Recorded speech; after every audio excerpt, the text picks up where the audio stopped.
시청자 여러분 안녕하십니까? 용감한 토크쇼 직설 원일입니다. 문재인 대통령은 중앙아시아 순방을 떠나셨고 이미선, 문형배 두 헌법재판관 후보자는 임명 강행될 예정입니다. 판사 부부의 과도하다고 지적된 주식 투자, 여론은 여전히 부정적이고 야당의 반발도 거세질 태세입니다. 특히 조국 민정수석 경질 요구가 높아졌는데 여권은 이에 맞서서 조국 총설 차출론으로 맞섰습니다.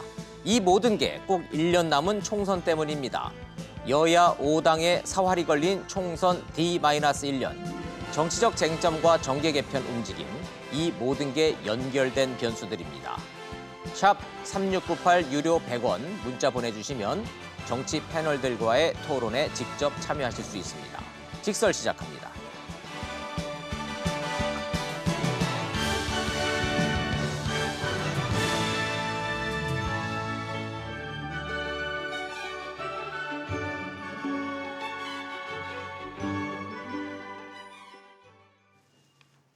정치권의 다양한 해석과 분석 그리고 의견 전해주실 패널 세 분 소개하겠습니다. 먼저 부산가톨릭대학교의 차재원 교수님, 서정욱 변호사님, 장예찬 시사평론가님 세 분 모셨습니다. 어서 오십시오. 안녕하세요. 이미선 헌법재판관 후보자, 임명 강행한답니다. 주식, 남편이 한 거고 불법 확인된 거 없으니 낙마시킬 이유가 없다는 결론을 내렸답니다. 야당은 조국 민정수석 책임론을 거론하는데 여당은 아예 그럴 거면 총선에 내보내자 이렇게 맞서고 있습니다. 어떻게 돌아가는 건지 국회 상황 보시고 토론 시작하겠습니다. 이미선 헌법재판관 후보자에게 중대한 흠결이 없다고 주장하는 민주당은 조국 민정수석 책임론에도 선을 그어왔습니다. 그런데 돌연 조국 수석의 내년 총선 차출을 언급하기 시작했습니다. 홍영표 원내대표는 한 라디오 방송에서 총선 인재로 조 수석의 차출 가능성을 검토해야 한다며 차출론을 수면 위로 끌어올렸습니다. 이해찬 대표는 차출이란 말이 적절치 않다며 선을 그었지만 선거라는 건 차출하고 그런 거 아닙니다. 본인이 이제 정치적인 의지를 가지고 그 정치를 하겠다면 이제 하는 것이고.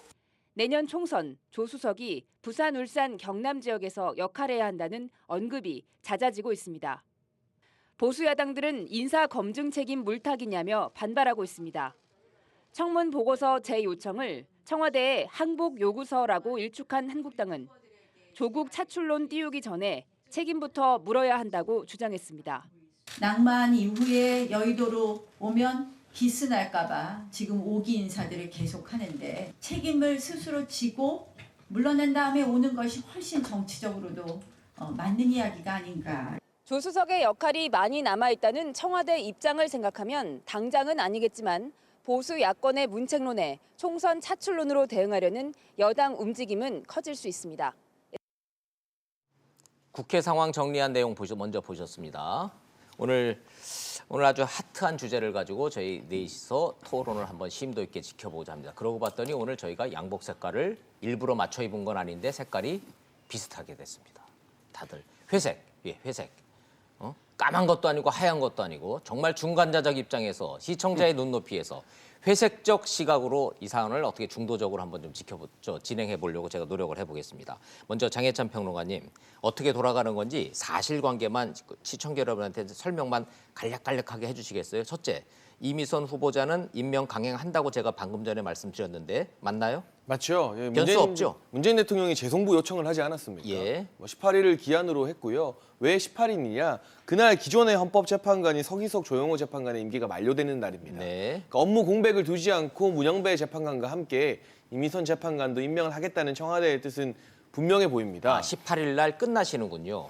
그런 19일부터는 누군가가 채워줘야 된다는 얘기네. 그렇죠. 그래서 문재인 대통령 같은 경우도 뭐 해외 순방 과정에서 이러한 결재를 아마 하게 될 것으로 예상이 되고 있고요. 그럼 그 논리로 임명 강행은 무조건 한다. 이렇게 시청자들이 이해해도 되겠군요. 그렇습니다. 자, 여당은 뭐 잠시 뒤에 좀 여쭤보도록 하고 야당은 그러면 할 수 없다. 할 수 없지 뭐. 이러고 지나갈까요?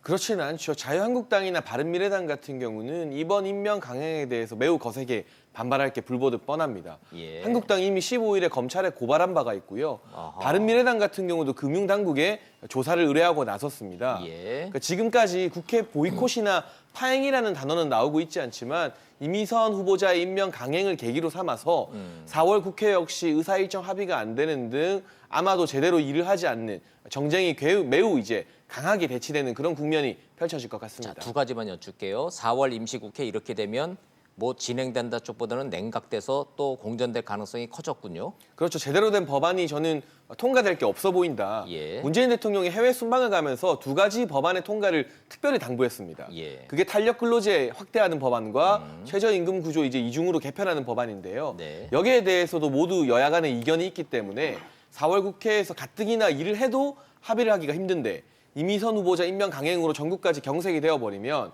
이 대통령이 당부한 법안들 통과될 가능성은 한없이 낮아지게 되는 것이죠. 아이고 걱정이네. 저는 그게 걱정인데. 한 가지만 더요. 국민 여론은 어때요?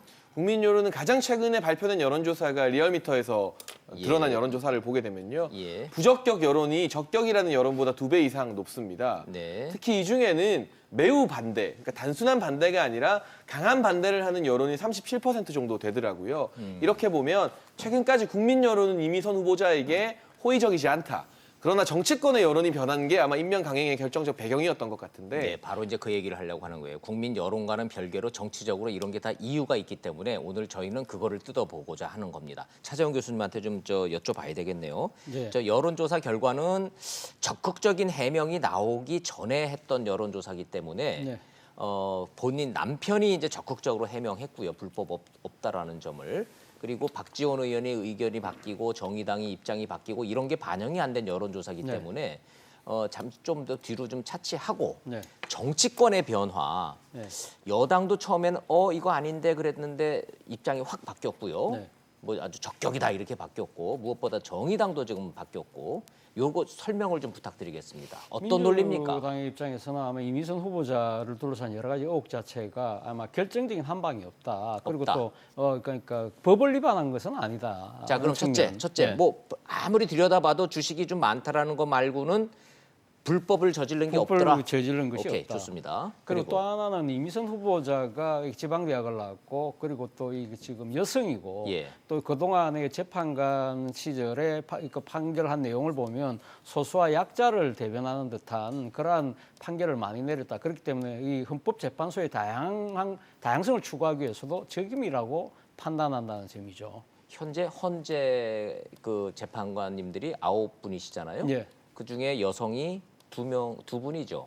지금은 한 분 아닌가요? 아니 그러니까 이미선 후보자가 예, 돼야 이미선 두 후보자 분이 되면 돼야 두 두 분이 분이 되는 되는 거죠. 거죠. 예. 그러니까 여성 TO 면에서는 꼭 필요한 인물이고 그다음에 그렇죠. 여성도 여성이지만 또 그러니까 앞서도 제가 말씀드린 대로 우리 사회의 다양한 그 가치를 반영할 수 있다. 예. 그런 측면도 아마 고려가 되는 것 같습니다. 노동과 관련된 판결을 쭉 종합을 해보니 친노동적 판결을 많이 내린 분이기 때문에 네. 시대 상황에 맞춰서 이분이 꼭 필요한 분이다 이런 논리네요. 꼭 친노동이라기뿐만 아니라 여러 가지 그러니까 지금 노동을 포함한 우리 사회의 소수자와 사회적 약자. 약자들에 대한 그러니까 상당히 깊이 있는 통찰을 갖고 있다고 아마 민주당 판단하고 있는 것 같고요. 그리고 또 가장 결정적인 이유는 지금 그러니까 이렇게 애매한 의혹을 갖고 계속적으로 이렇게 공직 후보자가 낙마가 되는 상황. 이 상황은 예. 결국은 대통령의 전국 주도권 자체를 상실할 가능성이 높다. 이대로 밀리면 그러니까 지금 그 이미선 후보자 다음 타깃은 지금 인사 검증을 책임지고 있는 조현옥 인사수석과 조국 민정수석으로 이어질 수밖에 없고 그것은 네. 결국은 대통령의 그러니까 전국 장악력을 약화시키는 것이고 이것은 결국 내년 총선까지 영향을 미칠 것이다. 아하. 그렇기 때문에 여기서는 밀리면 어떻게 보면 전국의 어떻게 보면 분수령이 될 수가 있다. 예. 아마 그런 생각을 하고 있는 것 같습니다. 예, 그런 제가 거고. 일부러 예. 차재원 교수님은 어떻게 생각하십니까? 찬성하십니까? 반대하십니까?를 안 여쭤봅니다. 왜냐하면 오늘 사안은 굉장히 다분히 정치적 요인이 많은 사안이기 때문에 각 진영이 어떤 논리를 피고 있는가를 시청자 여러분한테 좀 설명을 드려야 될 것 같아서 정리를 하자면 불법 저지른 거 없다. 여기서 밀리면 조국이 밀린다. 조국이 밀리면 내년 총선까지 진다. 결국은 지키자 이렇게 됐다는 말씀이군요. 네, 뭐 그런 측면이 있죠. 예. 그런 제가 한 가지만 예. 정정을 해드리면 네. 지금 헌법재판관에 여성 재판관이 2명입니다. 예. 그래서 이미선 재판관이 임명이 되게 되면 이제 3명이 되는 명. 것이에요. 아이고, 예, 죄송합니다. 문재인 제가 대통령 좀 착각을 공약 했네요. 중에 하나가 이 고위공직자나 이런 중요 위치에 여성을 3분의 1 정도 여성 포진시키는 30% 것이잖아요. 공약. 그런 부분도 아마 이미선 후보자의 임명 강행 기류의 배경으로 생각이 됩니다. 자, 정정하겠습니다. 헌법재판관 9분 중에 지금 현재 2명입니다. 현재 2명이고 이미선 후보자가 임명이 돼야 여성이 3명이 돼서 30%가 채워진다. 자, 이렇게 된다는 점. 서정욱 변호사님, 옳다, 그르다, 찬성한다, 반대한다 빼고 팩트 베이스로 그냥 드라이하게 있는 걸로만 가는 겁니다. 예. 자, 불법을 저지른 거는 없다. 주식 투자가 잘못된 거는 아니지 않느냐. 이 부분. 여기에 대해서 야당은 어떤 논리로 반발하고 있나요? 야당은요. 예. 일단은 이제 이거 해명이 과연 정직하냐? 해명이 예를 들어 이제 이거 후보자 남편이 네. 주식에서 이제 이거 본인은 물린 개입니다. 네. 한 개 5억 정도 손해만 봤다. 그 이렇게 맞아요. 해명했잖아요. 돈 번 게 없다는 거예요. 주식 그렇죠. 투자해서 돈 번 게 없다. 그래서 이제 그 제가 팩트만 예. 말씀드릴게요. 주광덕 의원실에서 예. 20년간 거래 잔고 예. 매년 연말 되면 이게 거래 잔고 놓잖아요. 20년간 자료를 요구했더니 예. 이분이 처음 주식한 게 2001년이에요. 그때는 판사 시절? 예. 예. 2001년이면 이게 18년 정도 됐죠? 네. 그때 그 처음에 2001년도에 연말에 잔고가 네. 두 종목인데 1,170만 원이에요. 2001년도에 네. 1,170만 원 주식 처음 한 게. 예. 그다음에 얼마 넣고 뺀지 모르겠어요. 예. 근데 2010년이 중요해요. 왜냐면 이게 이때까지 두 분 다 판사예요. 예. 2010년에 남편이 변호사로 나갔습니다. 자, 주식 투자를 한지 판사 시절에 10년이 거쳐서 판사 이제- 동안 판사 10년 동안 예. 계속 이 주식을 사고 팔고 투자를 했습니다. 네. 그건 게 남편도 인정합니다. 예. 그것도 이게 좀 부적절하죠. 판사 시절에. 예, 그건 잠시 뒤에 예, 얘기를 하고. 하겠습니다. 예, 자, 아니, 그럼- 판사는 주식 투자하지 말라는 법은 없으니까 제가 그럼 잠시 뒤에 팩트만 여쭤볼게요. 말씀드릴게요. 예. 전 이제 판사 그만둔 2010년에 잔고가 10억 8천입니다. 10억 8천. 10년 세월이 지난 다음에 100배 됐습니다. 예, 1,000만 원이 10억이 됐다 이거예요. 그러니까 판사 월급을 이게 다 여면 뭐 한 6, 7억 될지 모르겠는데 판사 월급이 부부 합치면 한 8, 900 되니 예. 10원도 안 쓰고 이게 다 여면 뭐 한 얼마 될지는 모르겠지만 일단 이게 10억 8천이 됐어요. 자, 그다음에 2010년에 변호사로 나왔죠. 네. 그다음에 연봉을 한 5억 정도 받았다 그래요. 예. 5억 3천. 예. 근데 본인이 그게 이제 밝힌 게. 세금하고 뭐 다 띠매기 실수령은 한 2천 얼마 정도 한 달에 예. 된다고 합니다. 일단 이걸 전제하고. 자, 그다음에 2014년에 잔고를 보니까 2014년에 두 배가 돼가 22억이 돼요. 예. 22억. 10억 8천이 4년 만에 22억이 돼요. 네. 그다음에 2015년에 잔고가 32억. 1년 만에 10억이 늘어납니다. 네. 월급을 다 해도 5억 3천인데 2015년에 10억이 늘어나요. 네. 그래서 지금 얼마냐? 35억 5천입니다. 네. 그렇죠? 그렇습니다. 자, 저 35억 본인이 지금 밝힌 내용을 근거로 해서 말씀하시는 거예요. 그래서 제가 이게 본인 연봉, 예. 판사 월급은 제가 알잖아요. 예. 다 해도 이게 훨씬 많아요. 근데 본인은 여기서 5억 손해봤다는 거 아니에요. 네. 그럼 이게 5억을 또 빨아서야 되죠. 이게 과연 되느냐? 그래서 저는 박지원 의원이 워렌 버핏이나 조지 소로스 이야기하는데 예. 제가 이게 조지 소로스나 워렌 버핏 수익률 봤어요. 예. 이분은 2001년부터 이게 지금 35억 5천이 됐잖아요.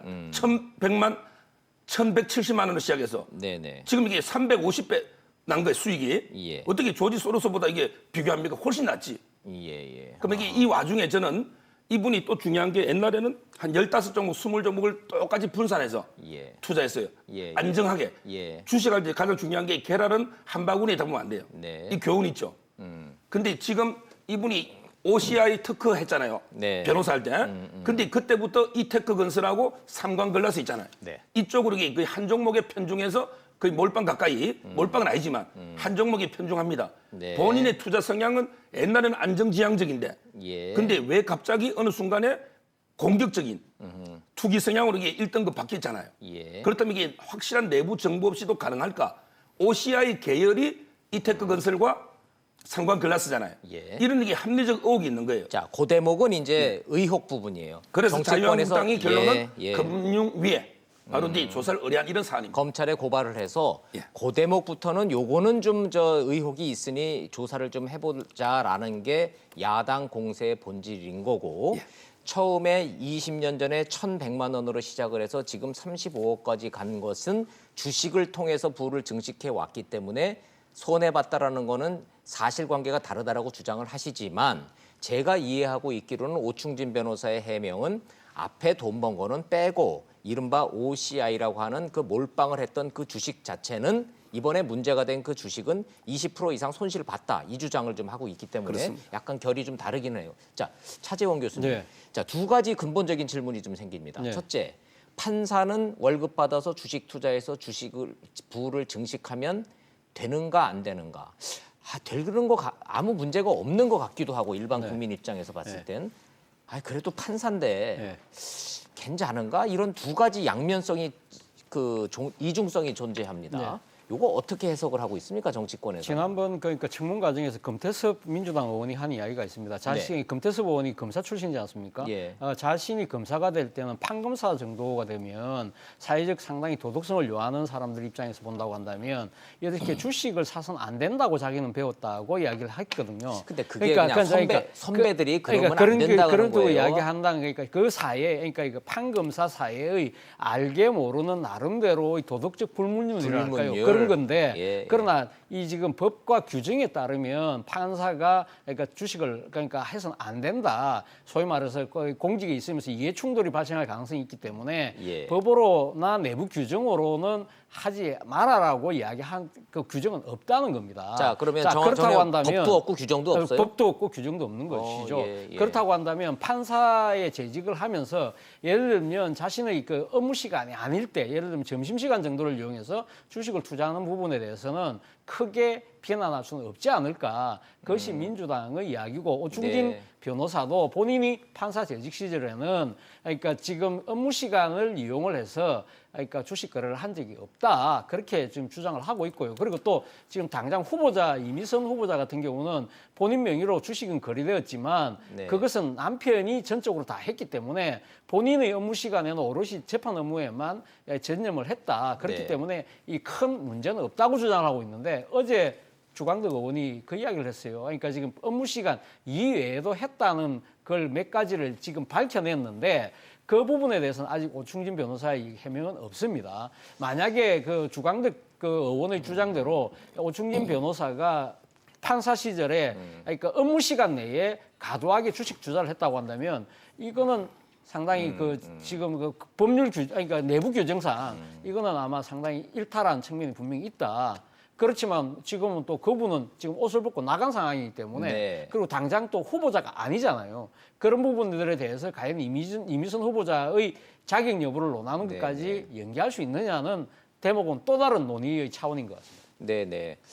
샵 3698로 시청자 문자를 받고 있습니다. 이 문자를 소개를 안 할 수가 없네요. 지금 저희가 개인 의견을 빼고 정치권의 논쟁을 논리적으로 전달을 해주고 있는데 판사는 주식을 하면 본업에 불성실할 수 있습니다라고 하는 문자를 비롯해서 전반적으로 판사들의 주식 거래에 대해서는 국민들의 그러니까 이 감정 자체는 여론은 지금 들어온 문자만 제가 쭉 보면 전체적으로 부정적입니다. 차 교수님 개인 의견을 안 물어볼 수가 제가 없네요. 이게 법적으로 금방 물은 거 판사가 주식 투자 되느냐 이걸 제가 좀 말씀드리면 예. 지금 현재 그 판검사들 있죠. 주식 투자는 게 그 프로그램을 컴퓨터에 깔아서 하죠. 예. 근데 판검사는 컴퓨터에 그 주식 프로그램 못 깔게 돼 있습니다. 이 말은 이게 명시적인 규정은 없어도 컴퓨터 프로그램을 이게 컴퓨터에 못 깔기 때문에 주식 프로그램을 예. 일단 이게 사실상은 금지하고 있는 걸로 보이고 그다음에 잠깐만요. 우리나라 대형 로펌 있죠. 예. 대형 로펌들이 그 M&A 같은 걸 많이 하기 때문에 주식 투자하다 보면 이게 정보를 빨리 알게 되잖아요. 예. 따라서 이게 펀드 외에는 원칙적으로 이 주식 투자를 못하게 하는 로펌이 상당히 많습니다. 예. 로펌에도. 예. 잠깐만요. 요거는 사실 중요하니까 좀 따지고 가보죠. 판사실에 저희는 뭐 기자니까 뭐 자주 들락거렸으니까 너무나 익숙하게 잘 아는데 일반 국민들이 시청자 여러분들 판사실에 들어가 보신 적 있으십니까? 없습니다. 그 검사실도 잘 못 들어가는 국민들이 어떻게 판사실을 들어가요, 그죠? 네. 자, 근데 판사실에 가면은 판사 앞에 컴퓨터가 있습니다. 옛날엔 데스크탑이 있었는데 지금은 노트북이 있습니다. 근데 거기에 주식 프로그램이 안 깔린다고요? 못 깔게 돼 있습니다. 그거 법원에서 지급해 주는 거잖아요, 회사에서. 그거는 이게 오충진 변호사는 인정하고 그래서 이게 자기 거 들고 가서 하는 게 뭐가 문제냐? 안 됩니다. 그건 이게 그 주식 그 프로그램 깔 수가 없고 검찰 핸드폰이나 판사 그 컴퓨터는 예. 그래서 그게 본인도 핸드폰으로 했다 이런 해명도 있어요. 아, 핸드폰으로. 핸드폰으로. 근데 문제는 스마트폰이 놓은 게 언제인지 따져봐야 돼요. 아니 2001년도에 무슨 그래서 핸드폰이 있어요? 그래서 이게 과연 어떻게 했는지 그걸 정확하게 진상을 밝혀야 된다는 거예요. 아, 요 대목은 저 두 분한테 저 개인 의견 좀 여쭤봐야 되겠네요. 할 수 없네요. 저 이거는 저 법도 없고 규정도 없는데 벌어진 일이니까. 네. 차 교수님 어떻게 생각하세요? 저는 뭐 국민의 눈높이에 봤을 때는 그러니까 지금 이미선 후보자와 그 배우자가 이 주식 거래한 부분에서는 국민 눈높이 맞지는 않다. 안 저는 그렇게 맞는다. 봅니다. 그러니까 지금 뭐 탈법 여부가 그러니까 명확히 확인되지 않았기 때문에 임명할 수밖에 없다는 청와대의 논리 자체는 약간 좀 모순이 있다. 왜냐하면 바로 앞서 최종호 국토부 장관 후보자 그리고 조동호 그러니까 그 정통 과기 그러니까 뭡니까 과학기술 그 장관 후보자가 사실은 불법이나 탈법이 명백하게 확인이 돼서 두 사람이 지명 철회하고 자진 사퇴한 건 아니지 그건 않습니까? 아니죠. 예, 그 소위 말해서 지금 이 최종호 국토장관 후보자 같은 경우는 그러니까 부동산 주무장관으로서 주택을 세 채 갖고 있고 꼼수 정리를 했다. 네. 그러한 부분들 때문에 본인이 지금 스스로가 물러난 것이고요. 조동호 지금 그 과기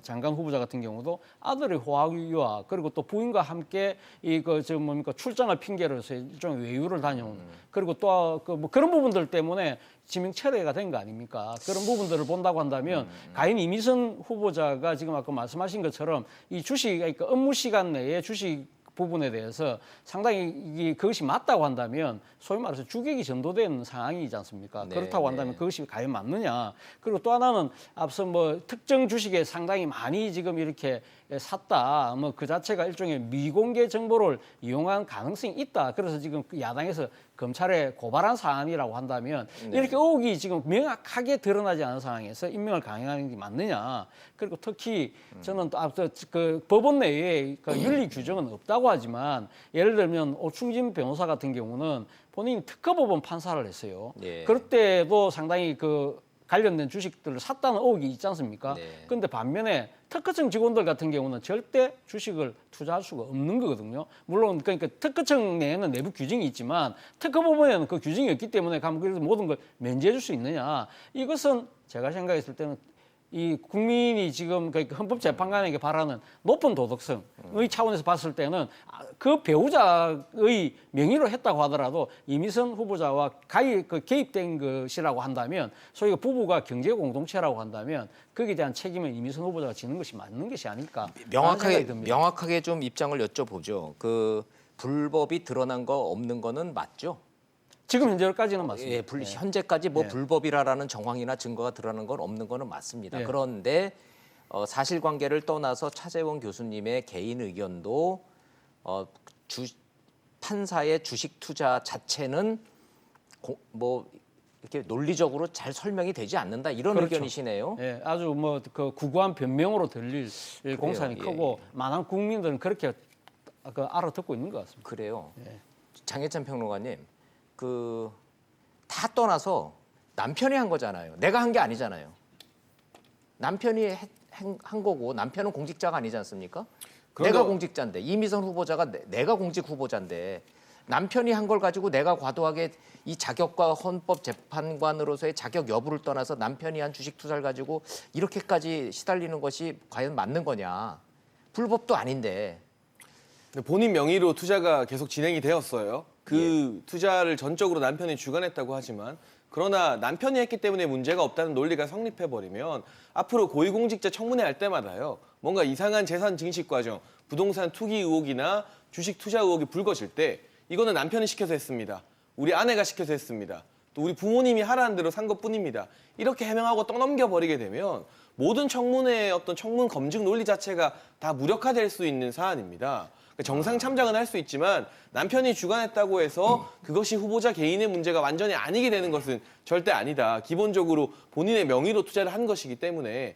그리고 또 한 가지 지금 남편이 너무 과도하게 해명을 하면서 언론에 나서고 있는 모습인데요. 청와대에서는 이미선 후보자 임명의 이유를 40대 지방대 출신 여성 재판관, 헌법재판관의 다양성에 기여할 수 있다고 했는데 네. 지금 우리가 주식 투자도 남편이 했다고 하지만 여러 가지 해명 같은 경우도 후보자 본인은 사라지고 남편이 과도하게 노출되고 있어요. 네. 지금 40대 여성 지방대 재판관을 우리가 선임하려는 것인지 아니면 서울대 출신의 50대 대형 로펌에서 일하고 있는 변호사를 우리가 재판관으로 선임하려는 것인지 헷갈릴 지경까지 왔거든요. 네. 이러한 해명의 태도 역시나 남편이 개입했어도 전적으로 나서서 해명하는 주체는 이미선 후보자여야 했는데 해명까지도 남편에게 일임하고 본인은 뒤로 쏙 빠지는 저는 이 해명의 태도에서도 역시나 문제점이 보인다고 생각하기 때문에 여러모로 문제가 많은 인사가 아닌가 싶습니다. 장평론가님 논리대로라면 이미선 후보자가 남편이 한 거기 때문에 나랑 상관없는 일이 됐으면 김의겸 청와대 대변인도 복직하는 것이 맞다 이런 논리시네요. 그렇죠. 모든 검증 논리가 다 무력화될 수 있다는 거죠.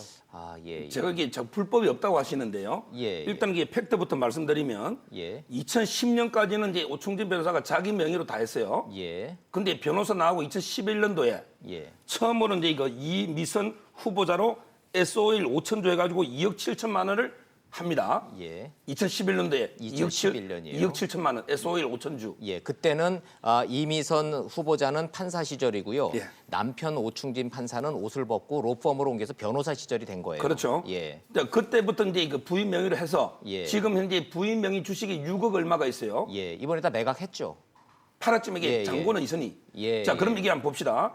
일단 이게 실제 부인한테 정려를 한 거냐, 아니면 부인 명의만 빌려서 했느냐, 둘 중에 하나죠. 예. 맞죠? 그렇죠. 실제 이게 정려했을 때는 6억 얼마죠. 예. 그럼 이게 정려세를 내야 됩니까, 안 내야 됩니까? 아, 부부 간에는 왜 증여 한도 5억까지 10년에 5억까지 면제되면 지금 6억 얼마잖아. 예. 지금 주식이 아, 현재 그렇게- 평가액, 제 말은 예. 하여튼 세금의 이슈가 있을 수 있는 거고. 아하. 첫째, 예. 이게 금액이 엄청나게 벌었을 때는 어떻게 할 거냐 말이에요, 부인 명의에. 자, 두 번째, 저는 이게 그보다 부인한테 굳이 정려보다는 오히려 이게 이태크 건설이나 지금 이게 세법이 바뀌어가지고 네. 이제 과점 주주가 이익을 얻으면 예. 거기에 대해서 이게 차액을 대해서 세금을 부과합니다. 예. 그래서 이게 저는 오히려 부인 앞으로 분산한 게 아닌가, 제 개인적인 그렇게 의심을 하는데. 이른바 그 대주주 자격 요건 말씀하시는 그렇습니다. 건가요? 그렇죠. 그 과점 주주. 예를 들어 예, 이게 이태크 예. 건설에 뭐 1%가 됐다. 예. 이럴 때는 이게 차액에 대해서 세금이 부과되는 제도들이 생기지 않습니까? 예. 그래서 저는 만약에 실제 부인한테 정리한 게 아니고 부인 명의만 빌려서 했다면 이 또한 이게 불법 아닙니까? 남의 명의를 빌려서 투자한다면. 네, 네. 그렇죠. 따라서 이게 무조건 불법이 없다 단정할 게 아니고 실제 이게 정리했는데 세금 제대로 내느냐, 아니면 이게 그냥 명의만 부인 거 빌려서 한다면 과연 이게 그 자본시장법이나 법에 맞는가, 차명 이런 걸 이게 따져봐야 되는 거예요. 그러니까 서 변호사님의 말씀은 자꾸 불법은 없었다고 그러고 이게 감정상의 국민 감정법의 문제라고는 하지만 사실은 실정법상으로 뭐가 위반이 있는지 없는지를 따져봐야 된다라는 그 주장을 가장 하시는 중요한 거군요. 게 제가 판사들 쭉 만나봤더니 예, 판사들은 매년 이게 모든 재산을 등록하게 돼 있습니다. 예, 그럼 이게 이민선 후보자도 내가 이게 연말되면 주식이 얼마 있고 어떻게 거래대가 이익이 어떻게 났고 이걸 이게 본인이 보게 된단 말이에요. 예, 부부는 이게 경제 공동체랍니다. 예. 뭐 박근혜 대통령 최순실이가 경제 공동체 아니고 부부가 바로 이게 경제 공동체예요. 아니, 판사는 이게 예. 재산 등록을 아니요, 하는데. 아니요. 그거는 제가 더 두둔을 하는 게 아니라 이미선 후보자는 시종일관 해명은 이렇게 하고 있죠. 내가 몰랐던 건 아니고 알기는 알았는데 나는 주식에 관심이 없었고 재판에 몰두했기 때문에 남편이 알아서 한 거다. 자, 그렇다면 이게 그 혜택은 누가 누립니까?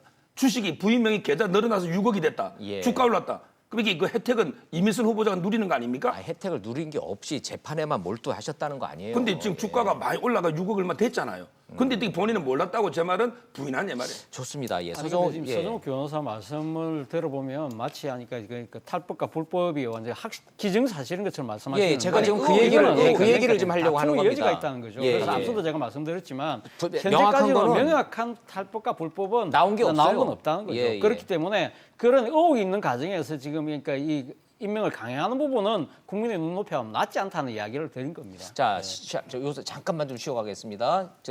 샵 3698 시청자 문자가 막 쏟아져 들어오고 있어서 모든 분들이 국민 눈높이를 운운하는데 과연 국민 눈높이가 뭔데요? 이런 지금 문자가 좀 들어왔습니다. 국민 눈높이가 뭔지 좀 한번 의견들 좀 여쭤보죠. 차재원 교수님이 생각하는 이 사안에 있어서의 국민 눈높이는 뭡니까? 최근에 그 문재인 대통령께서 지난번에 그 임시정부 100주년 기념을 하는 국무회의를 주재하셨어요. 예. 그때 이런 말씀을 하셨어요. 국민의 평범한 삶에 좌절과 상처를 주는 특권과 반칙의 시대를 반드시 끝내야 된다. 정의롭고 공정한 사회가 새로운 100년의 굳건한 토대가 될 것이라고 이야기했거든요. 네. 자, 이 국민의 눈높이라는 부분은 또 문재인 대통령의 그 취임사에도 나옵니다.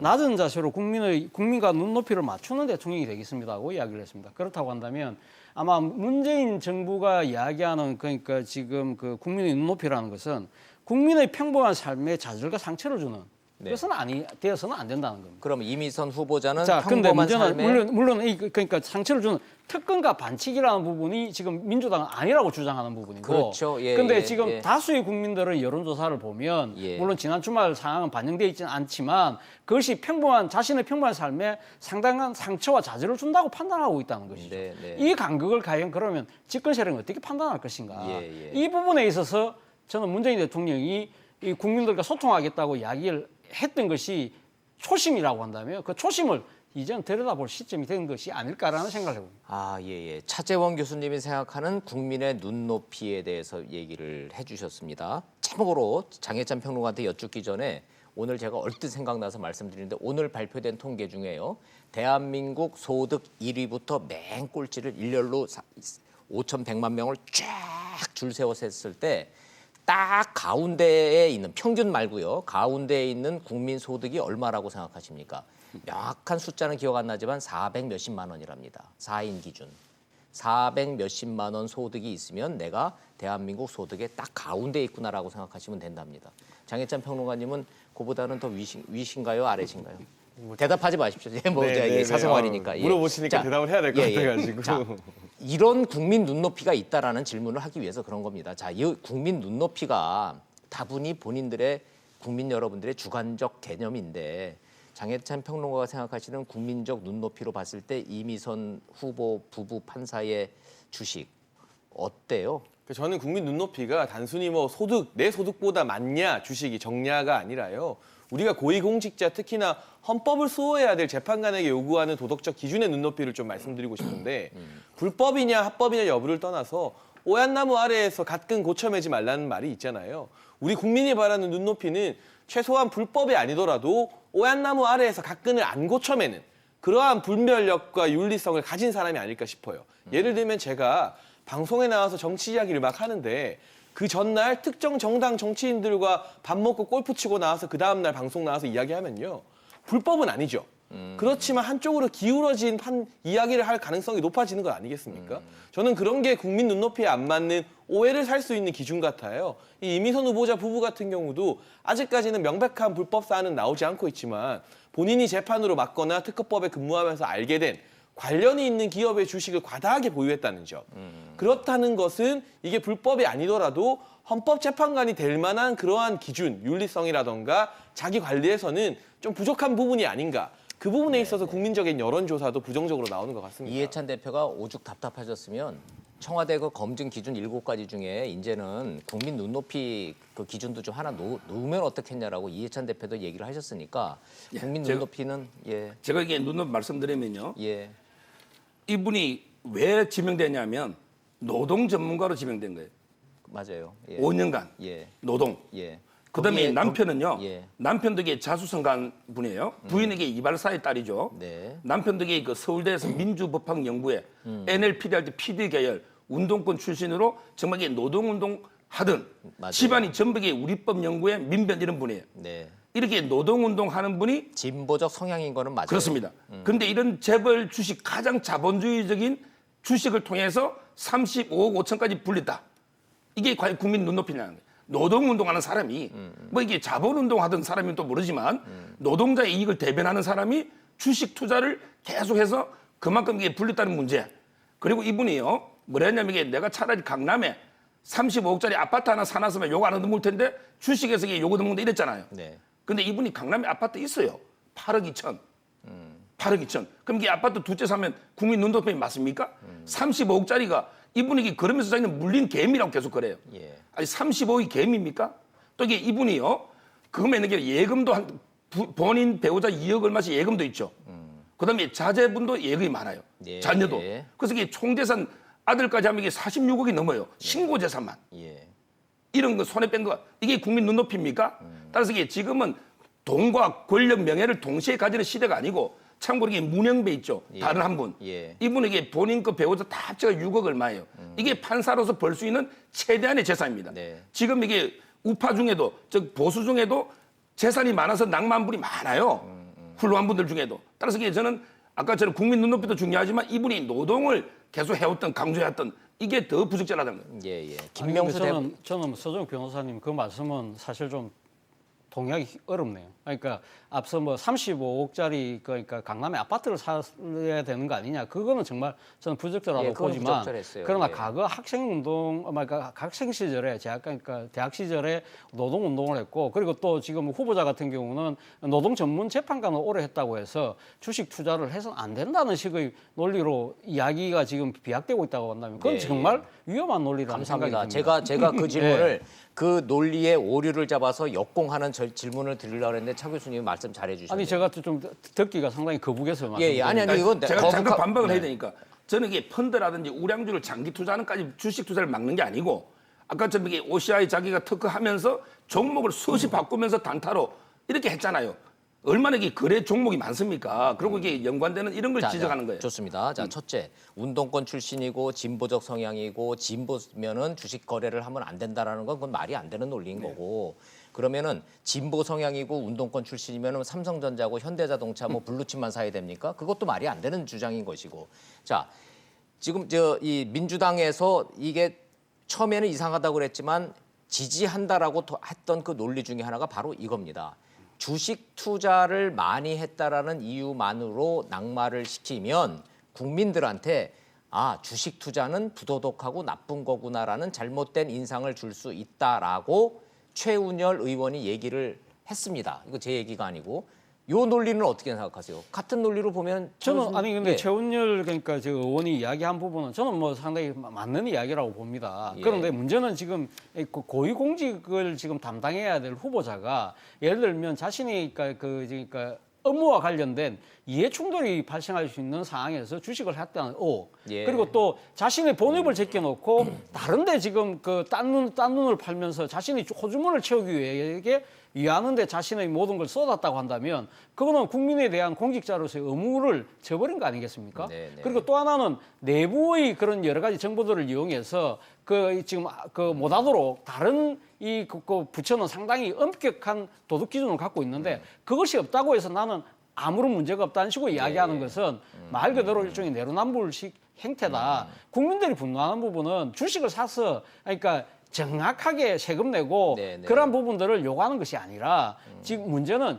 자신에게 주어진 본업을 제껴놓고 그리고 또 이 이해 충돌이 충분히 발생할 수 있는 여러 가지 상황에서 처신을 했다는 것이 국민들이 분노하고 있는 것이죠. 예, 저는 그러니까 지금 예. 최운열 의원이 지적하신 바는 맞지만 네. 이 사안과는 저는 약간 조금 결이 다른 이야기가 아닐까 하는 생각이 듭니다. 예, 예. 자, 저 문자 2개만 잠깐만 소개하고 가겠습니다. 주식 투자 갖고 말하는 게 아닌데 참 답답한 패널들이시네.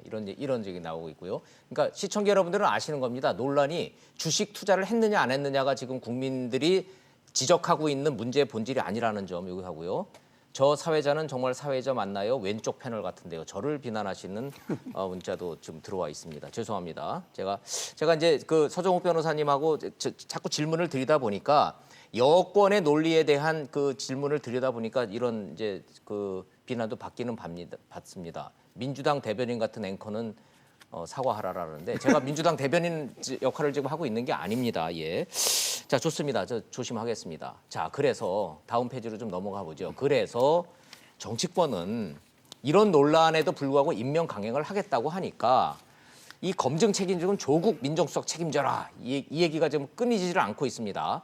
더 커질 것 같습니다. 이 얘기 좀 해보죠. 장혜찬 평론가님, 어느 정도입니까? 공세가. 사실 이제 박영선 장관과 김현철 장관 임명됐을 때만 해도 그때도 사실 조조라인에 대한 이야기 나왔어요. 조현욱 인사수석이나 조국 민정수석에 대해서 예, 예. 책임을 져야 된다. 그 이전에 최정우 후보자나 조동호 후보자가 지명철에 사퇴당한 것도 사실은 검증을 제대로 못한 민정수석의 책임이 아니냐는 야당의 목소리가 나왔는데 예, 예. 이번 이미선 후보자를 정말 계기로 해서 그 목소리가 이제는 걷잡을 수 없이 커진 상황이고요.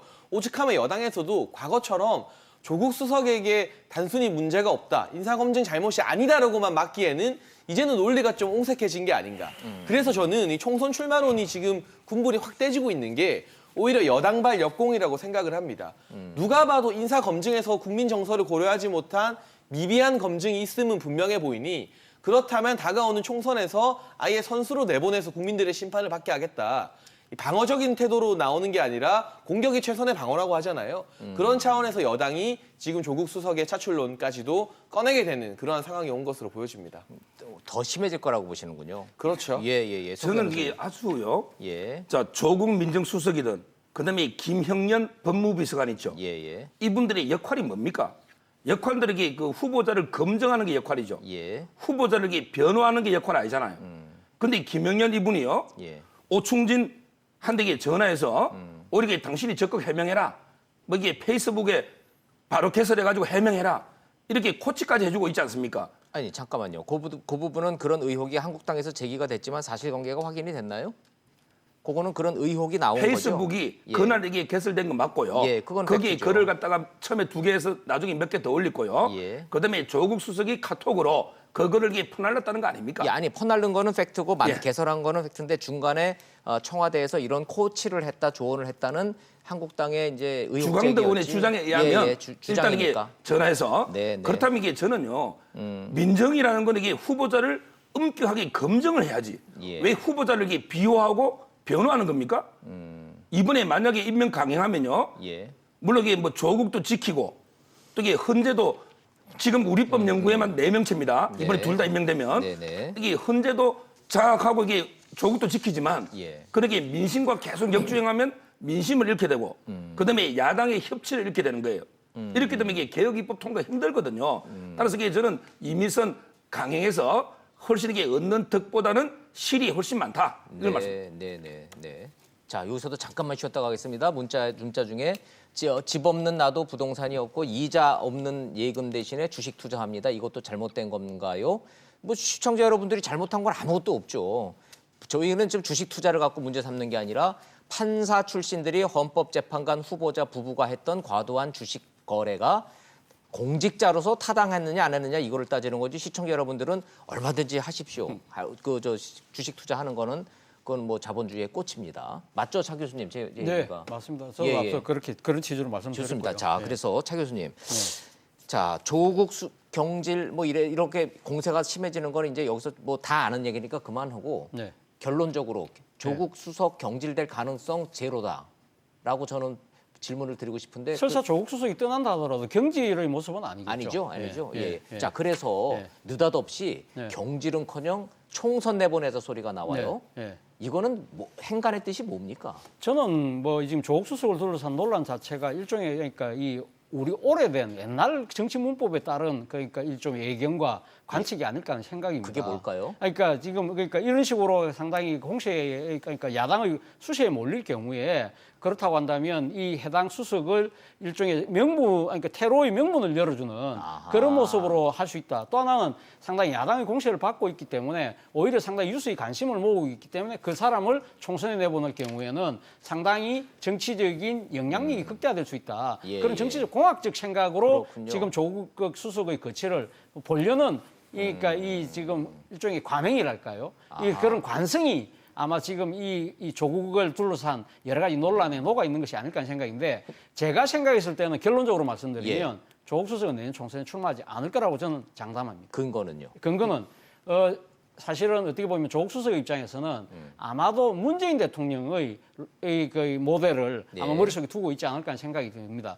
기억하시겠지만 국회의원이 아니라 대통령 꿈이 있어요? 만약에 본인이 정치에 진짜 뜻이 있다고 한다면 예. 저는 문재인의 길을 갈 것이라고 저는 봅니다. 왜냐하면 2004년도 기억하시겠지만 이 열린우리당이 만들어졌을 때 당시가 상당히 약하지 않았습니까? 그렇죠. 그때는 탄핵풍이 불기도 전이에요. 예. 그때 당시 이 열린우리당에 그 참여했던 분들이 강하게 주장했던 것이 당시 민정수석이었던 그 문재인 수석의 부산 출마였습니다. 네. 근데 문재인 수석이 어떻게 했습니까? 물론 청와대 민정수석을 간두습니다. 네. 그리고 어디로 갔나요? 네팔로 갔습니다. 예. 본인이 정치 안 하겠다고 해서 갔거든요. 맞아요. 아마 저는 이 조국 수석이 지금 계속적으로 이야기하고 있는 걸 보면 당시 문재인 민정수석이 이야기했던 나 정치 진짜 뜻이 없다. 예. 그런 아주 결연한 의지를 갖고 네팔로 가는 그러한 모습을 저는 가지 않을까. 어허. 만에 하나 본인이 진짜 마음속에 조금의 신랄 같은 정치적인 욕심이 갖고 있다고 예, 한다면 예. 차라리 그러면 나의 정치 몸집을 더 키워서 진짜 여건이 현재 여건이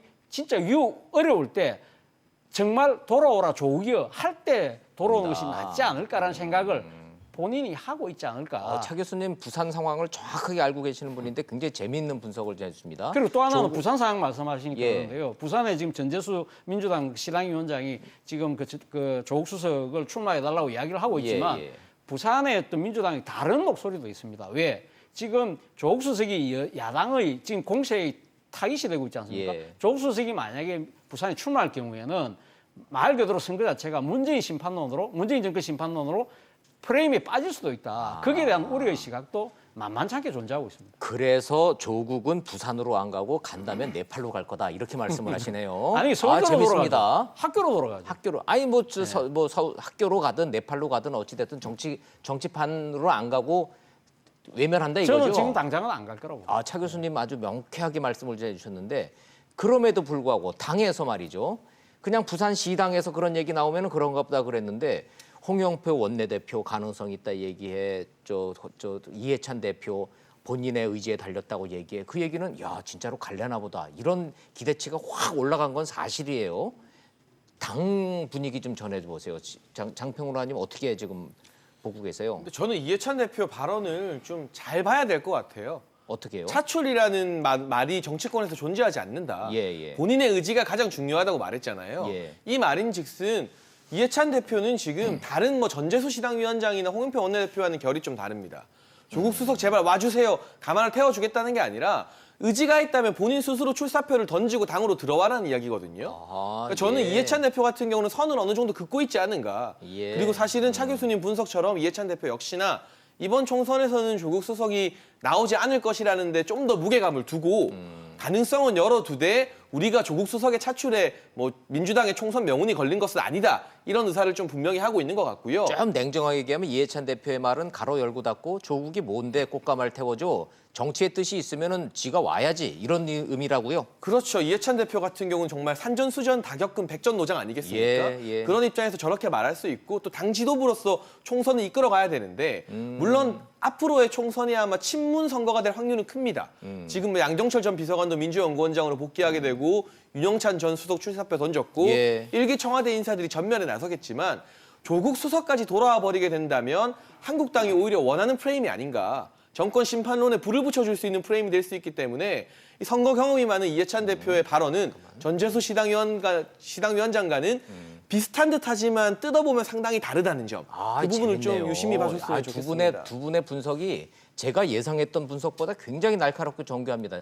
나 재밌어 죽겠네. 제가 서정훈 보기에 변호사님 어떻게 두 분의 보세요? 분석에 저는 전적으로 동의해요.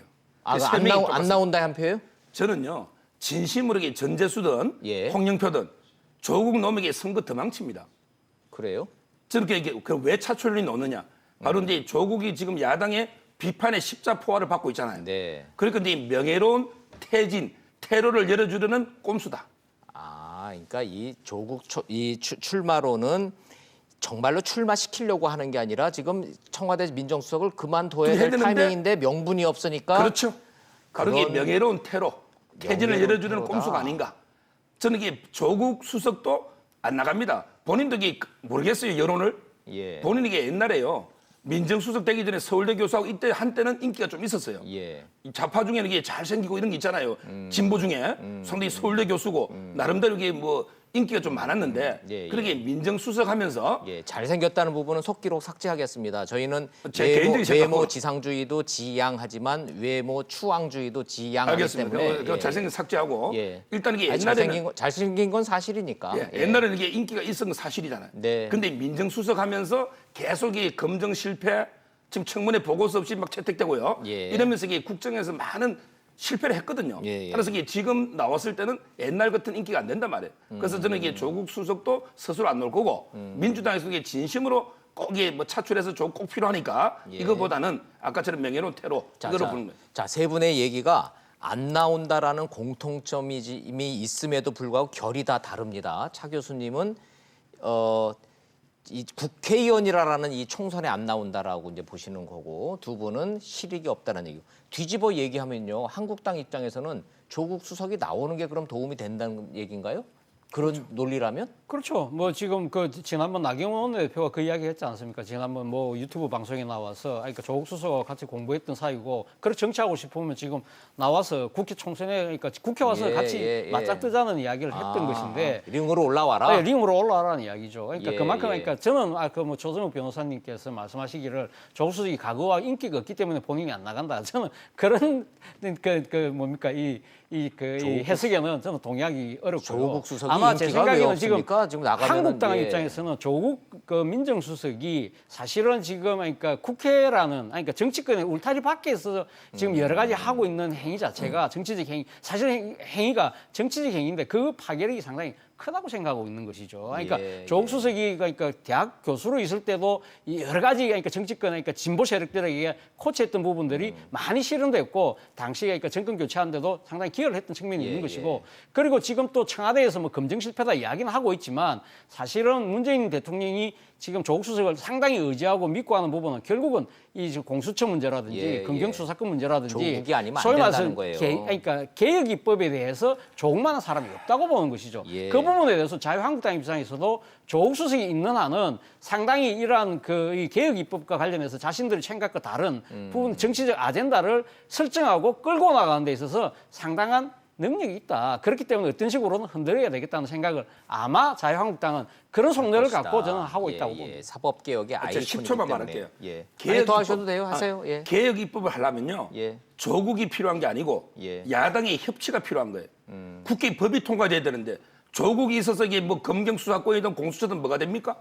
우리게 될 것도 안 돼요. 야당의 협치가 있어야 법이 통과되는 거 아닙니까? 예. 따라서 저는 그 인식을 무조건 이게 조국만 있으면 사법개혁이 다 되고 이거보다는 야당의 협치, 오히려 그게 더 필요하다 봅니다. 아이고 뭐 대통령이 그렇게 지금 조국 수석을 믿고 조국 수석한테 해보라고 지금 힘을 실어주는 거기 때문에 거기에 대해서는 뭐 우리가 더 왈가불가할 거는 아닌 것 같고.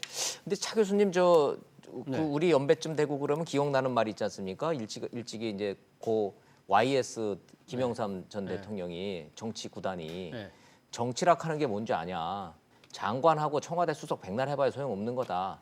배지다는 거다, 배지. 그러니까 선거를 치러보지 않은 사람은 정치를 할 줄 모른다라고 명언을 남겼는데 그런 개념으로 봤을 땐 조국 수석이 정말로 그렇게 큰 꿈을 꾼다면 국회에 입성하는 게 맞는 것 같다는 생각도 듭니다만은. 자, 지금 그 최근에 우리나라 그러니까 87년 그러니까 이게 지금 그 직선제 개헌 이후에 지금 과거 대통령을 보면 말이죠. 그러니까 이 노무현 대통령도 국회의원 2분밖에 안 했습니다. 그러니까 이명박 대통령도 2분밖에 안 했고요. 문재인 대통령 같은 경우 1번밖에 안 했었어요.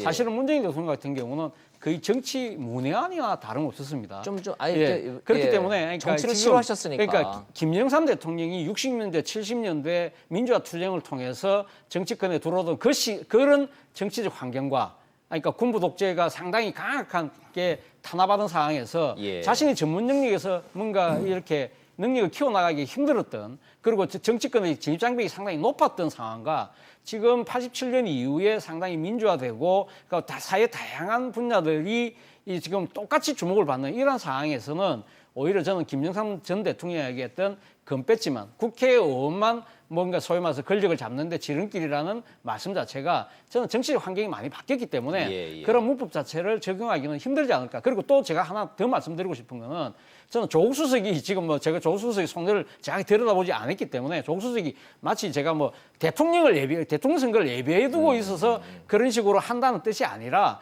본인 스스로는 지금 당장은 정치에 대한 생각이 없다는 것이죠. 그러니까 일선 정치에 정치 일선에 가서 자신이 그러니까 정치적 행위를 한다는 것 자체는 자신하고는 안 맞다. 자신은 오히려 학계나 오히려 관계에서 정치적인 이 조언을 하는 것이 자신의 역할이 맞다고 생각하고 있을 가능성이 저는 높다고. 좋습니다. 뭐 조국 수석도 지금도 본인 스스로도 본인이 진짜 뭘 원하는지를 뭘 어떻게 하는지 잘 알까 싶기는 합니다. 어찌됐든 정치권의 관심사기 때문에 좀 다뤄봤는데 여기까지만 좀 하고, 장희찬 평론가님 얘기 나온 김에 청와대 문재인 정부 1기 그 청와대 팀들 있잖아요. 수석들, 뭐 행정 비서관들, 뭐 전부 다 출사표 하니까 그분들은 다 총선 출마를 공식화하고 있어요. 뭐 의원 출신인 참모진들은 그대로 본인의 지역구에서 출마할 가능성이 대단히 거의 높고요. 100%죠. 의원이 아니었던 윤영찬 전 수석도 성남 중원 출사표 던졌잖아요. 예. 또 조명균 통일부 장관 같은 경우도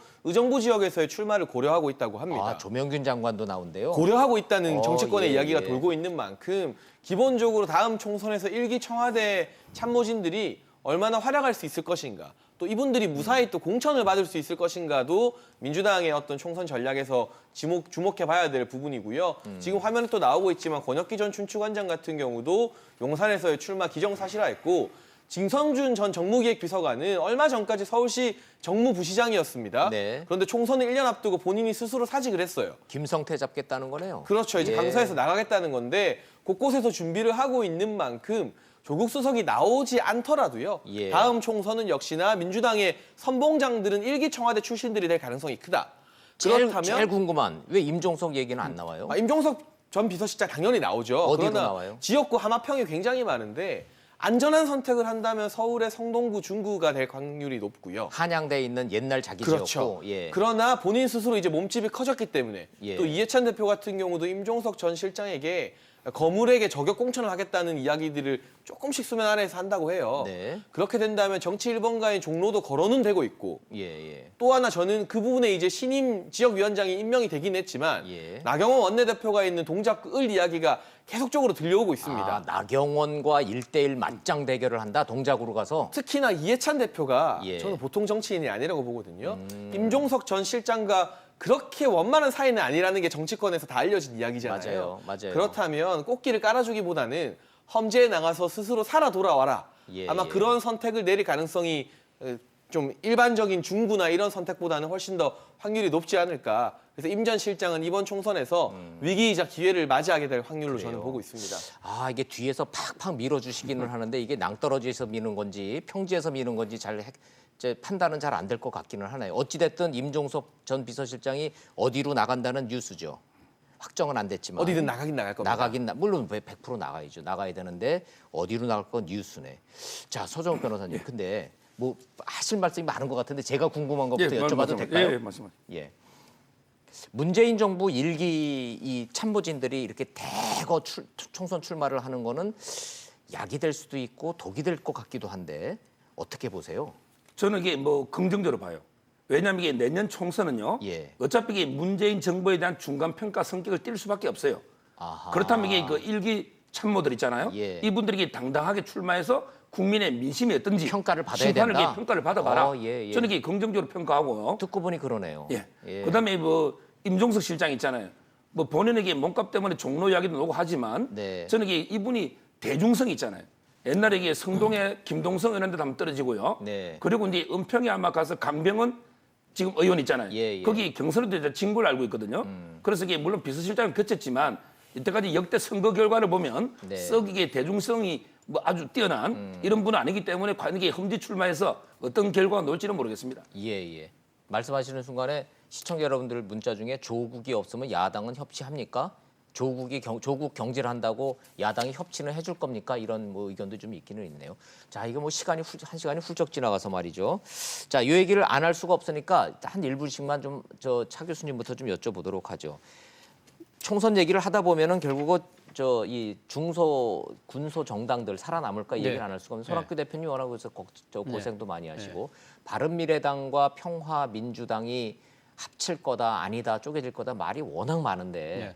이거는 어떻게 봐야 될까요? 아마 그 지금 현재의 정당 구도가 상당히 좀 해체되는 그러한 원심력은 각 그 작용할 저는 뭐 요소는 상당히 예, 크다고 예. 보지만 그러나 저는 내년 총선은 이 다당 구도가 아니라 양당 구도로 될 가능성이 저는 더 높다고 다시 봅니다. 재편될 거다. 예, 그러니까, 그 얘기는 바른미래당과 그러니까 이 소위 말해 제3지대가 만들어진다고 하더라도 결국은 그러니까 지금 더불어민주당과 자유한국당의 1대1 그 매치가 될 가능성이 높다. 그렇다고 한다면 지금 당장은 뭐 자신들의 생존을 위해서 이 앞집산이 가능하다 하고 하더라도 예. 그것이 과연 정치적인 상당한 그 결실로 나타날 것인지에 대해서는 저는 회의적 생각을 갖고 있습니다. 군소정당에 대해서는 차 교수님은 상당히 회의적인 전망을 갖고 계시는군요. 아니, 그러니까 지금 87년 그러니까 직선제 이후에 8번의 그 총선이 있었는데 예. 그중에 3번이 다당제 구도고 나머지 5번이 양당 구도였거든요. 네, 그런데 네. 이번 21대 총선은 양당 구도로 될 가능성이 높다. 지금 연동형 비례대표제 선거제도 예. 자체가 도입되지 않는다고 한다면 저는 그 형태가 더 좋습니다. 고착화 될 가능성이 높다고. 예, 시간이 없어서 제가 단답형으로 여쭐 테니까 단답형으로 부탁드립니다. 장일찬 평론가님,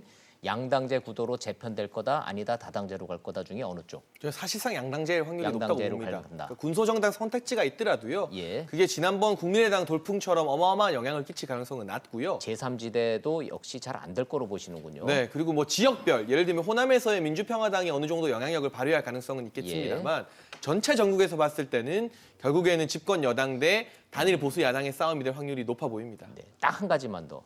안철수 전 대표가 마라톤 완주까지 해서 못 만들어서 지금 뛰어오고 있다는데. 저는 와요? 큰 변수가 될 수 있을까 개인적으로는 의문이 들고요. 예. 이번 총선에서도 안철수 전 대표가 본인이 어느 정도 생각할지 모르겠지만 지금 정리가 안 된 바른미래당에 들어와서 또다시 그 홍역을 겪으려 할 것 같지는 않아요. 예. 어느 정도 정계 개편이 될 때쯤 손학규 대표가 추석을 마지노선으로 세웠잖아요. 예. 그 이유가 무엇이냐. 추석 즈음에는 정계 개편이 일어날 것이라는 뜻입니다. 네. 그 정계 개편이 어느 정도 윤곽을 드러낼 때 뒤늦게 와서 본인이 정계 개편의 한 축을 차지하려고 하지 예. 지금 이 상반기에 귀국해서 뭔가를 시도할 가능성은 낮다고 봅니다. 그렇게 보시는군요. 자, 서정욱 변호사님 어떻게 보세요? 양당제로 재편된다? 저는 이게 다당제로? 양당제로 재편될 것이고 재편되는 게 맞다. 아, 예. 왜냐하면 이게 87년 우리 헌법은 제왕적 대통령제입니다. 예. 이거는 이게 양당제하고 맞지. 다당제는 이게 국회하고 균형이 깨져버려요. 의원 내각제로 개헌이 된다면 모르지만 예. 현재는 이게 양당제가 맞고 또 이게 그렇게 될 걸로 예상이 됩니다. 예, 여쭤볼 게 많은데 세 분이 굉장히 양당제로 재편되는 정계 개편을 이제 전망을 하셨는데 그 근거와 구체적인 움직임에 대해서는 좀 시간을 좀 따로 마련해서 시청자 여러분들한테 자세하게 좀 설명을 좀 드려야 되겠습니다. 오늘 순서를 여기서 정리를 좀 하면서 오늘은 문자 중에 저를 비난하시는 문자가 워낙 많아서 제가 지금 땀을 짤짤 뒤로 좀 흘리고 좀 있습니다. 마치 뭐 민주당 대변인인 것처럼 질문을 치우쳐서 했다라는 그 지적을 많이 해주셨습니다. 참고하도록 하겠습니다. 말씀 잘 들었습니다. 자, 감사합니다.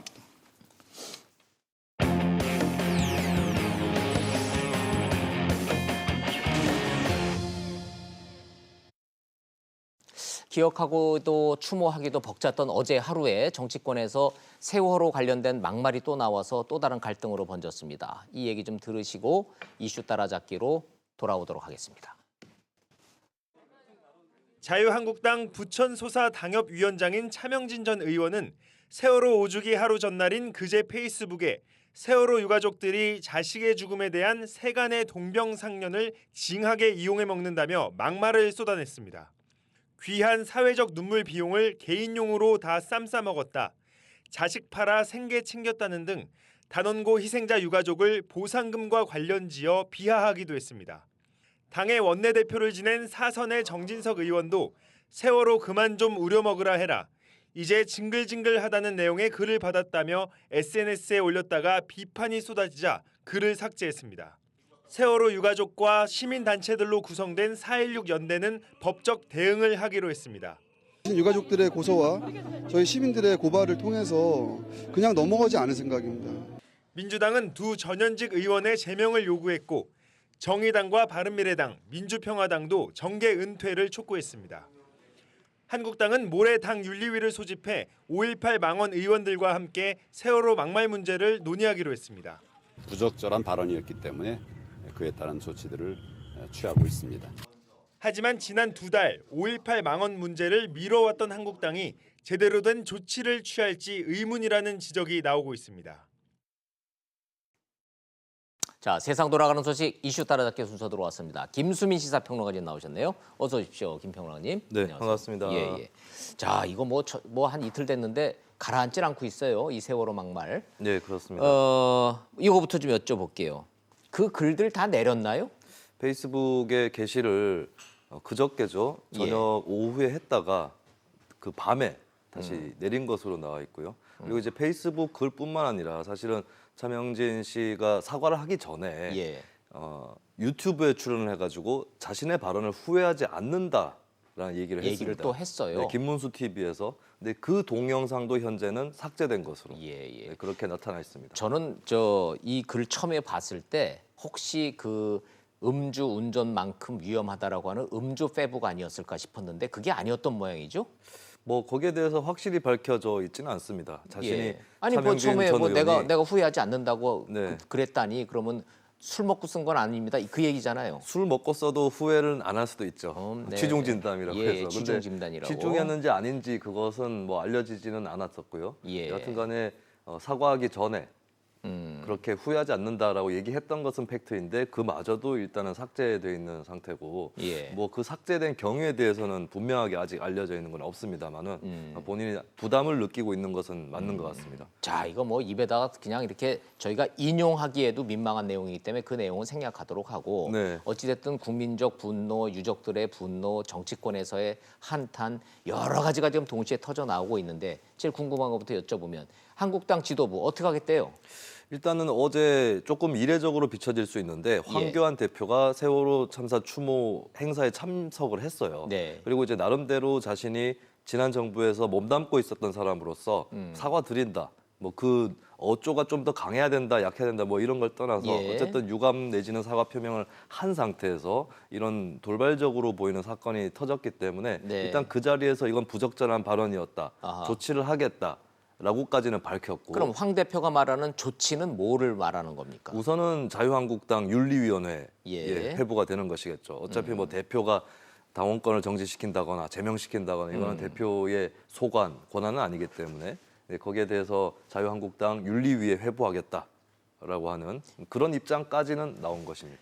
윤리위 얘기가 나오니까 그럼 생각이 나는데 자유한국당 윤리위원회가 지금 구성이 되기는 됐습니까? 그때 뭐 위원장 사퇴하고 뭐 누구 네. 나가고 그래서 윤리위 자체가 구성이 안 돼서 진행이 안 됩니다. 선거 끝나고 하겠습니다. 이랬잖아요. 5.18 그렇습니다. 망원 때. 네. 근데 지금은 구성은 됐나요? 현재 그 윤리위원장 사태부터 시작을 해가지고 윤리위가 정상 가동이 될 수 있는 예. 그런 상황은 아닌 것으로 봐야 될 것 같고요. 그 얘기인즉슨 한국당 윤리위원회는 열리거나 말거나 회부되거나 말거나 실효가 없다. 국민들은 이렇게 의심하지 않을까요? 그렇게 당연히 의심할 수 있겠고, 예. 그러니까 윤리위 결정에 대표가 관여를 한다거나 이렇게는 해서는 안 되는 되지만. 일이지만 황교안 대표가 최소한의 책임감을 갖고 있다면 이 윤리위 구성부터 정상 가동부터 박차를 가해야 되는 예. 그런 현실인 것이죠. 부적절한 언행이었고 여기에 대해서 조치를 하겠다라고 하면 진정성이 있으면 윤리위부터 빨리 구성을 제대로 해야 되겠군요. 그렇습니다. 그럼 여기에 대해서 나경원 원내대표 입장은 뭐예요? 뭐 같은 입장이라고 볼 수 있겠고요. 일단은 자유한국당 의원들이 예. 차명진 전 의원 발언에 대해서 두둔을 한다거나 변명을 한다거나 이런 모습은 보이고 있지는 않습니다. 아, 한국당이 뭐 그래 뭐 말은 좀 거칠었지만 못할 말은 아니지 않느냐 혹시 이렇게 나오는 사람들은 없는 모양이죠? 네, 그렇게까지는 하지 않았고 본인의 어떤 직접적인 언급은 아니었지만 자신이 아침에 받은 메시지라면서 예. 세월호 지겹다라고 하는 그런 내용을 담아냈던 정진석 정진석 의원. 의원도 이제 자신이 뭐 차명진 의원이랑 같은 입장이라거나 그 얘기했던 그 메시지가 그냥 곧 내 입장이라거나 혹은 그것이 유가족들을 공격한 것은 아니었다. 정치권에 대한 얘기였다. 이렇게 얘기를 하는 걸로 봐서는 일단은 현재는 차명진 의원 한 명이 좀 따로 떨어져 있는 뭐 그런 상태라고 볼 수 있겠습니다. 정진석 의원 거는 좀 가른 말을 정확하게 탈 필요가 좀 있기는 있어요. 저 더블 코트가 돼 있는 징글징글 해오는 내가 그렇게 쓴 게 아니고 오늘 아침에 내가 이런 메시지를 받았습니다라고 누가 이런 걸 보내왔네요라고 올린 거죠. 네, 그렇습니다. 근데 뭐 그랬는데- 그냥 단순 인용이라고 넘어가면 안 될 것 같고요. 왜 예. 하필이면 오죽이 아침에 그렇지. 누구한테 받은 메시지인데 저런 내용을 올리는가에 이런 대한 얘기도 있네요라고 네. 하기에는 4월 16일 날 아침이라는 거는 저 세월호 5주기 있는 날인데 그렇습니다. 그리고 저 정도의 인용을 했을 때는 필시 이제 자신의 어떤 언급이라든지 나도 동의합니다 이런 뜻일까요? 뭐 그렇기 때문에 별도의 설명이 없기 때문에 그 동의해서 어느 정도 예, 공감해서 예. 옮긴 거 아니냐라고 당연히 의심할 수밖에 없는 것이죠. 정진석 의원은 저 글이 지금 어떻게 돼 있습니까? 정진석 내렸나요? 의원 같은 경우는 글쎄 그 내린 것보단도 그 뭐 자신의 뜻은 아니었다. 그리고 이제 유가족을 공격한 건 아니었다. 정치권에 대한 정치권에다 메시지였다. 한 말이다. 뭐 이 정도로 예, 예. 이제 좀 어떻게 보면은 많은 분들이 받아들이시기에는 뭉치고 있다라고 하는 그런 반응을 하고 있죠. 정진석 의원의 해명은 세월호 문제를 가지고 더 이상 정치 쟁점화해서 지금 여권이 이거를 가지고 자꾸 이용하지 말아라고 하는 정치적 메시지였다 이렇게 해명을 하고 있는데 네. 국민들은 그럴 거면은 거기다 왜 올렸냐 이제 동의하니까 올린 거 아니냐 이런 의견들이 많은 것 같아요. 거꾸로 보면은 본인이 그런 언급을 인용의 형태지만 함으로써 거꾸로 예. 정치적으로 쟁점을 하고 있는 거 아니냐 예. 이렇게 지적을 또 받는 것이죠. 그러게요. 자, 그런데 다 떠나서 한국당은 왜 잊을만 하면 이런 그 막말과 망언이 터져 나올까요? 일단 차명진 전 의원에 대해서 많은 사람들이 의구심을 가질 수밖에 없는 것은 예. 차 전 의원은 사실 박근혜 전 대통령 탄핵을 전후해서 좀 친박계도 원래 아니었거니와 맞아요. 어느 정도 탄핵에 찬성하는 그런 그렇죠. 입장을 갖고 예, 있었습니다. 그랬잖아요. 근데 작년 12월에 자유한국당에 복당을 했고 예. 누가 다 알 수 있듯이 다음 총선에서 공천을 받기를 희망하고 있는 그런 처지입니다. 그리고 복당하면서도 자신이 탄핵에 대해서 오판을 했다라는 식으로 얘기를 하면서 박근혜 전 대통령에 대한 석방 청원 운동을 하겠다라는 그런 얘기를 한 지역신문에서 연재하고 있는 칼럼을 통해서 하기도 했던 것이죠. 그렇다면 자유한국당 내부에 특히 좀 극우적이라고 불리우는 지지층 사이에서 네. 세월호 지겹다라는 여론이 있는 것이고 예. 그리고 차명진 전 의원은 나갔다 돌아온 탕자의 입장에서 예. 복당파, 비박파 입장에서 더더군다나 그 지지층을 좀 잡아야겠다라고 계산한 것이 아니냐 아하, 그런 그런 정치적 의구심이 계산이 나올 수밖에 있었다. 없는 예. 것이죠. 시청자 여러분들이 차명진 전 의원을 얼마나 잘 아실까 모르지만 차명진 전 의원이 사실상 김문수계로 돼 있죠. 네, 김문수 전 지사랑 굉장히 가깝고 굉장히 가깝죠. 예전에 이제 민중당 할 예. 때부터 오랫동안 같이 해왔던 그런 행보를 했었습니다. 출신과 경력과 살아온 역정만 놓고 보면 운동권 출신이었고요. 네, 그렇습니다. 그것도 아주 뭐 과격한 운동권 출신이었고 네. 노동운동했고 김문수 지사와 지사 젊었을 때처럼 현장에 내려가서 실제로 공장 생활하고 노동운동하고 했던 진짜 오리지널 운동권 출신이시지 않습니까? 그렇습니다. 1990년대 초반까지도 진보정당 운동을 진보정당 했었고요. 운동했고요. 근데 보통 보면은 좀 과격하게 운동하셨다가 전향을 하신 분들이 굉장히 과격하게 전향을 하는 극과 극으로 가죠. 네, 그런 사례가 예. 많이 있고 김문수 그리고 전 지사도 지금 그렇게 운동권 출신 개혁적인 네. 인사였는데 확 돌아서더니 지금 태극기 부대보다 더 오른쪽에 가 그렇습니다. 계셨고. 그 궤적을 굳이 길게 잡을 필요도 없이 사실 김문수 전 지사나 차명진 전 의원이나 탄핵 찬성파였었는데 네, 2017년에서 18년으로 2016년에서 17년으로 바뀔 때 김문수 전 지사는 이미 태극기 부대로 다시 새롭게 진입을 하는 그런 좀 정치적인 고개를 보여줬었죠. 예, 김수민 평론가께서 굉장히 고차원적인 정치 공학적 계산을 설명을 해주셨지만 시청자도 그렇고 저도 그렇고 저분들은 도대체 왜 그러지가 논리적으로 아직도 잘 납득이 잘 안 되기는 합니다. 네. 설명이 잘 안 되는 부분이 좀 있기는 해요. 이제 정치를 좀 많이 하다 보면은 특히 예. 낭인처럼 되다 보면은 자신이 설 자리를 찾아가지고 가는 그러니까 예. 어떤 자신의 이념이나 포부에 따라서 자리를 찍는 것이 아니라 소신과 철학과 가치가 그런 것이 아니고 네. 그래서 비어 있는 자리를 찾아가는 네, 그런 예, 예. 성격이 또 강해지기 마련이죠. 예. 자, 어찌됐든 자유한국당 빨리 이 문제 정리 좀 해야 될 것 같아요. 네, 빨리 정리를 해야 될 것이고 한편으로 그 추측을 좀 해보건데 황교안 전 대표가 지난 경선 때 뭐 김진태 후보라든지 이쪽하고 적극적으로 차별화했다고 보기는 어렵습니다. 그렇죠. 근데 그것은 어떻게 보면 정치공학적으로 설명이 가능한 것이 자신의 지지 기반을 지키기 위해서 네. 분열을 막기 위해서 그랬다고 볼 수 있는데 그런데 과연 기반 자체가 그렇게 튼튼하지 않은 차명진 전 의원을 굳이 황교안 대표나 황교안 대표 체제가 지켜줘야 할 이유가 있을까? 없죠. 예, 더군다나 황교안 대표는 세월호 그 행사에 참석을 해서 또 사과 입장까지 표명한 상태에서 예. 찬물을 끼얹었다라고 판단할 수도 있는 거거든요. 그렇군요. 그렇기 때문에 예. 황교안 대표가 과연 이 문제에서 인터넷 유행어로 친다면 손절할 것인가? 아하. 차명진 전 의원은 손절할 것인가? 쉽게 말해서 내칠 건가 말 거냐 네, 이렇게 요거는 된다 이거죠. 뭐 조만간에 빨리 판가름 나지 않을까 싶습니다. 그러게요. 이 문제는 뭐 황교안 대표 문제가 돼 버렸어요. 네, 그렇습니다. 그죠? 황교안 예. 대표의 리더십 그리고 더 넓은 대중, 중도로의 확장 이런 것들을 할 준비가 되어 있는가라는 그러게요. 질문을 예. 던지고 있습니다. 4월 16일이라는 날짜 자체가 자유한국당한테는 정말 괴로운 날짜예요. 매년 4월 16일만 되면 세월호 4주기, 5주기, 내년에도 6주기 될 것이고 네. 끝나지 않는 4월 16일에 악몽이 거듭될 텐데 이게 부디 자신들이 괴로울지언정 예. 새로운 괴로움을 다른 사람들한테 주는 그럼요. 그런 당원이 없도록 자유한국당이 조치를 해야 될 것 같습니다. 괴롭기로 따지면 생떼 같은 자식들을 수장시킨 그 유가족들만큼 괴로운 사람이 이 하늘 아래 있을까요? 네, 그렇습니다. 정치권이 그 아픔과 그 상처를 도대체 이해를 하고 있을까요? 가끔 그런 생각을 해봅니다. 저런 얘기 나올 때마다. 유가족도 뭐 여러 가지 의견이 있을 수 있고 유가족의 행보에 대해서 예를 들면 이거는 조금 아닌 것 같다라고 얘기할 수는 있습니다. 근데 특히나 이제 유가족들이랑 생사고락을 함께 해왔던 활동가들 같은 경우는 뭐 가끔씩 싸울 수도 있고 그런 건데 근데 이제 지겹다라는 워딩을 써가면서 얘기하는 것은 가족을 잃은 사람에 대한 도리는 아닌 것이죠. 그러니까 유족과 그 4.16 단체들이 요구하고 주장하는 바에 대해서 찬성도 할 수 있고 반대도 할 수는 있어요, 정치적으로. 네, 그렇습니다. 그런데 무조건적으로 유가족들이 추구한다고 해서 반드시 해야 된다는 이유는 없고 그 역시도 사회적인 기타 남는 토론을 통해서 합의를 보면 되는 것이죠. 요구사항 1, 2, 3, 4 중에 유족들도 100% 다 동의하지는 않을 거 아닙니까? 네. 그러나 그 모든 걸 떠나서 자식 잃은 그 유가족의 상처를 건들거나 조롱하거나 비하하는 거는 이거는 정치를 떠나서 인간으로서 우리가 사람으로서 해서는 안 된 일 아닌가 싶은데. 그렇습니다. 그리고 지겹다라고 하는 그 태도 자체가 논의를 가로막고 소통을 가로막는다. 아니 그건 아니죠. 라고 그래서는 생각을 해야 안 되는 됩니다. 거죠.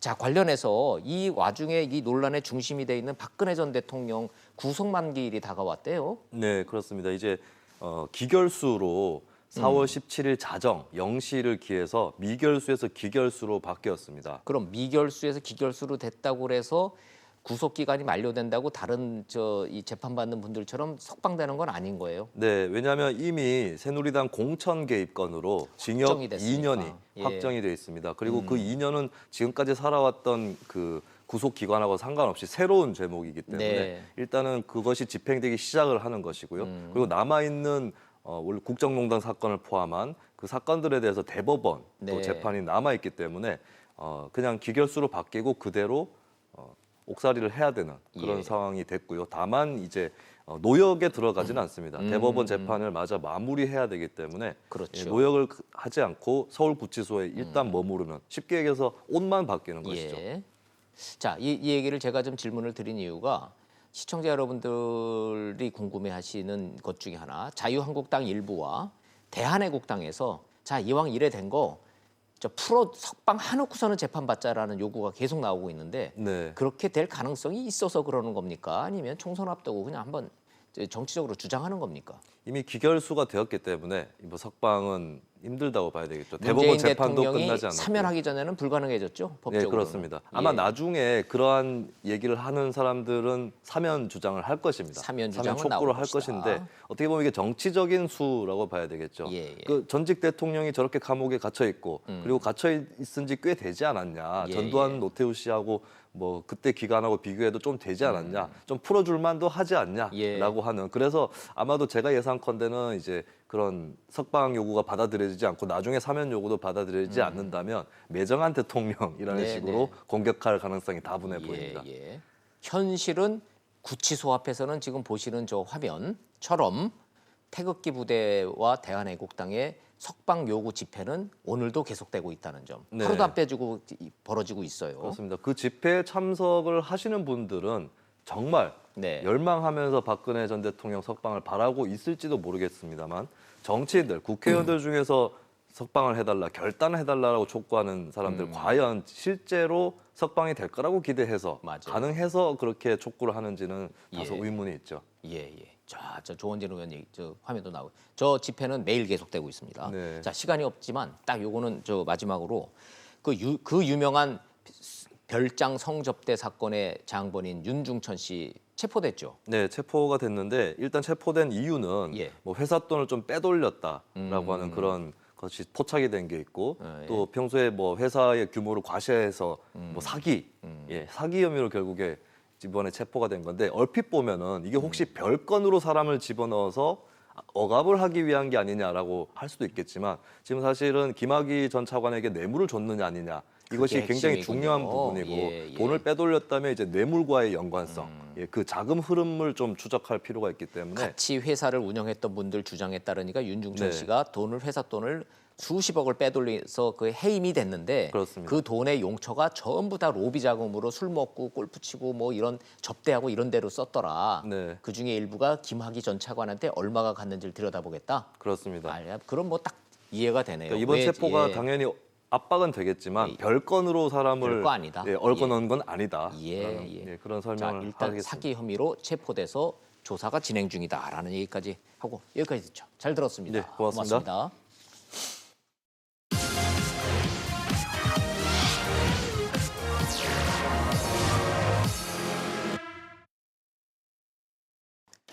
세월호가 징글징글합니까? 전 그 막말이 징글징글합니다. 이름도 자유한국당. 말하는 게 아무리 자유라지만 할 말 못할 말 가리는 게 그래 어렵나 싶습니다. 5.18 망언과 세월호 막말. 합리적 중도 보수 국민이 언제까지 자유한국당의 망언과 막말에 한숨을 쉬어야 합니까? 보수 정권이 왜 무너졌는지 한국당은 또 까먹었습니다. 세월호가 단순 교통사고였습니까? 내 자식 304명이 생떼 같은 목숨을 잃었습니다. 사고는 그렇다 치고 왜 못 구했나? 정부는 밝혀내기는커녕 가리고 덮고 숨기고 피하고 돈 든다고 아예 수장하자까지 했습니다. 오만의 극치였고 그러다 무너졌습니다. 자유한국당 황교안 대표 5.18 망언과 함께 세월호 막말 징계 이제 정치적 심판대입니다. 분명하고 단호해야 합니다. 물론 세월호든 5.18이든 이념화하고 정쟁화되는 거 싫습니다. 법을 뛰어넘는 한풀이식 처벌 요구, 합리적이기도 이성적이지도 않습니다. 우리가 잊지 말아야 할 교훈은 무한대의 처벌이 아니라 이런 주장, 망언과 막말이 아니더라도 얼마든지 할 수 있는데 잃어버린 보수의 품격 정말 안타깝습니다. 직설 마칩니다. 시청해 주셔서 고맙습니다.